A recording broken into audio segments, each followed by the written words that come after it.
If you were a teenager or a young adult in the 2020s, would you be okay?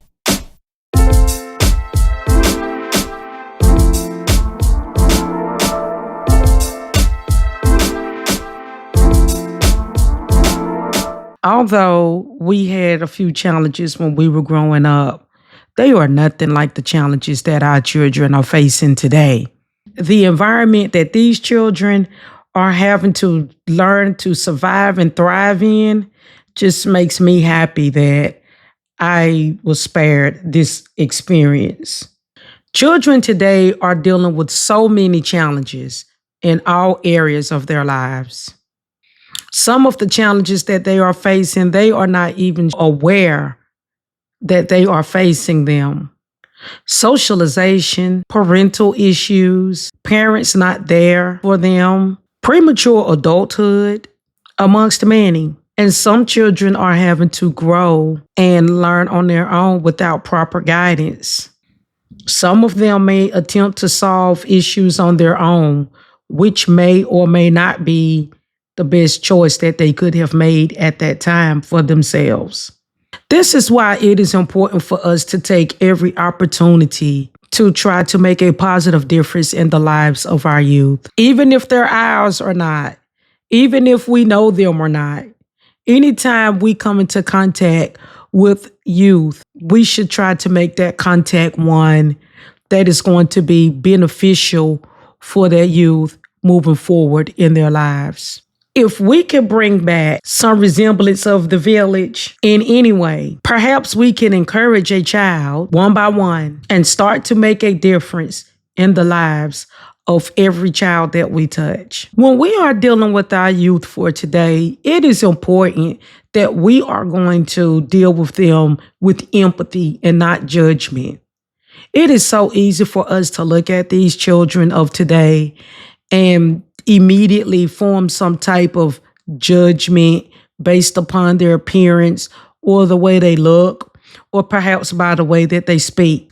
The youth today are very sharp. They have strong discernment, and they can tell if you are being genuine with them or if you are being judgmental with them.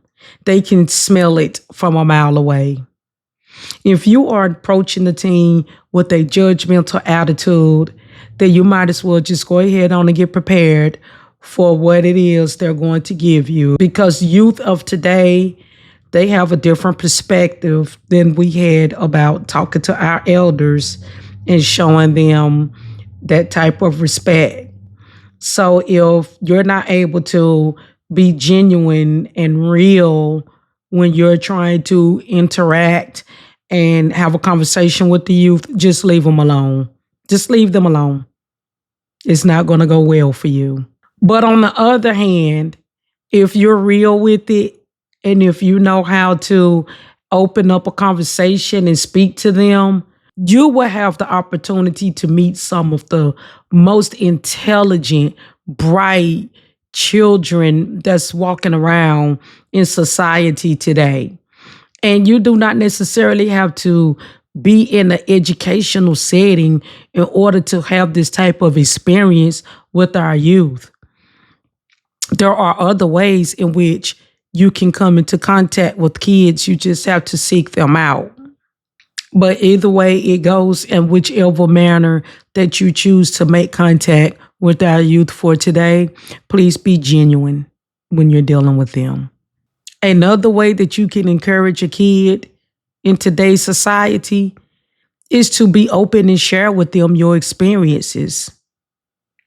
Sometimes when the children look at us, they see an adult that has arrived. They don't see the mistakes and the process that we had to endure in order to get where we are today. And this is why when you are interacting and trying to find a way to encourage a child, it could be helpful to them if you are willing to share your experience with them. If you and that child have something in common, perhaps you were both on your own at a young age, or you lost a parent at a young age, or you had to work at an early age and learn how to balance school, and work. Or you had to make the decision to stop hanging around a certain type of friends so that you could do better and move forward in your life. These are the type of stories that our children will benefit from knowing, because that will give them the opportunity to say, wow, this individual was in the same position that I'm in right now and they made it out.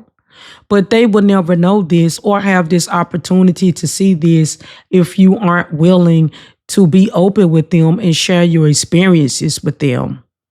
You can also show them that there is a positive side to making the right decisions. They're looking at you and they're seeing that you are successful, you are doing well, you are living well, and you did it while you were making wise decisions. You chose not to break the law to do it. You did it the right way. You did it the long way.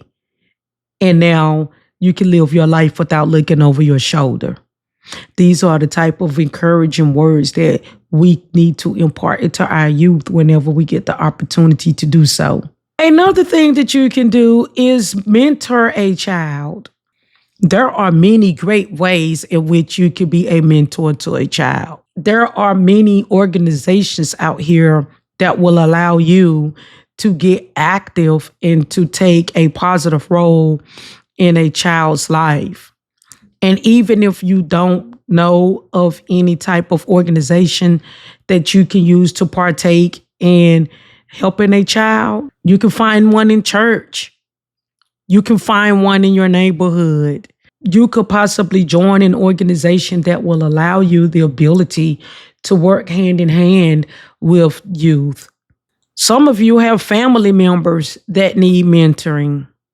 If there is no positivity in a child's life, you could be that person that imparts a little positivity into their lives.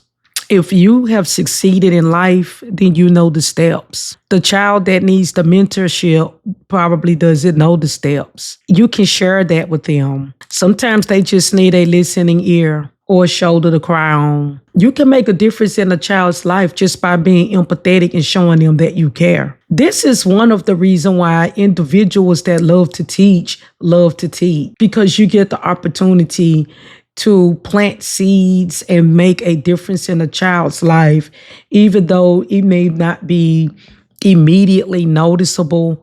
You know that down the line, some of the things that you have imparted into them is going to make a difference in their lives. And they're going to have those seeds that you placed in them to think about when they're in the process of trying to make decisions that's going to move them forward. Even if you aren't a mentor or you don't work in the vicinity of children and you don't feel comfortable working with children, you still pass them on the street. And when you pass them on the street, you can impart something positive into the child, into children. If we can encourage a kid, we can make a difference. Regardless how we feel about it, the children that we see today are going to be the leaders of our world tomorrow. Don't ever estimate the opportunity to say something positive that could take root and start to bloom. You could say something to a child that they will keep with them for the rest of their lives. They'll remember the individual that came up to them in passing on the street and made a comment to them that they never forgot. And as they were going through life and obtaining their goals, they kept that with them because that seed was planted and it took root.